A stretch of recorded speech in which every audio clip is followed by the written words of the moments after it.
বিদুর কে ছিলেন এবং কেনই বা তাকে শ্রীকৃষ্ণের হাতে হত্যা হতে হয়েছিল সে সম্বন্ধে আজকে একটু বলি।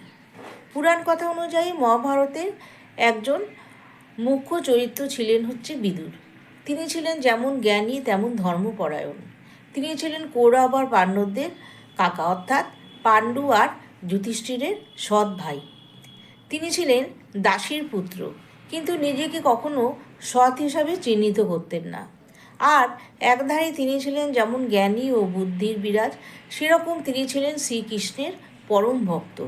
কারণ তিনি এতই ধর্মপরায়ণ ছিলেন, তিনি কখনো চাননি যে কুরুক্ষেত্রের যুদ্ধ হোক, এবং কুরুক্ষেত্রের যুদ্ধের পরে তিনি প্রচণ্ড মনোকষ্টে ভুগছিলেন।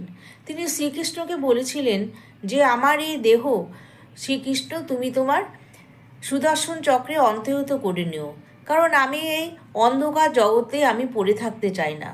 শ্রীকৃষ্ণ তাকে কথা দিয়েছিলেন। আর একদিন কুরুক্ষেত্রের যুদ্ধের পরে প্রচণ্ড মনোকষ্টে যখন ভুগছিলেন, তখন গান্ধারী, বিদুর আর যুধিষ্ঠির যান বনবাসে। সেই সময় তাদের মধ্যে তিনি কিন্তু অন্তর্হিত হয়ে যান। তার নিথর দেহ পড়ে থাকে মাটিতে। এই দেখে যুধিষ্ঠির শ্রীকৃষ্ণকে ডাকে, হে প্রভু, এটা কি হলো? তখন শ্রীকৃষ্ণ যুধিষ্ঠিরের ডাকে এসে শ্রীকৃষ্ণ যুধিষ্ঠিরকে বলেন যে উনি ছিলেন পরম ভক্ত আমার, কিন্তু উনি কখনো চাননি যে আমার এই অন্ধকার জগতে আমার দেহ পড়ে থাক। এই কারণেই তিনি আমাকে সবসময় বলেছিলেন যে তার সুদর্শন চক্রে আমাকে নিহিত করে নিতে, সমাহিত করে নিতে। সেই কারণেই কিন্তু আমি সুদর্শন চক্রে বিদুরের এই দেহ সমাহিত করলাম।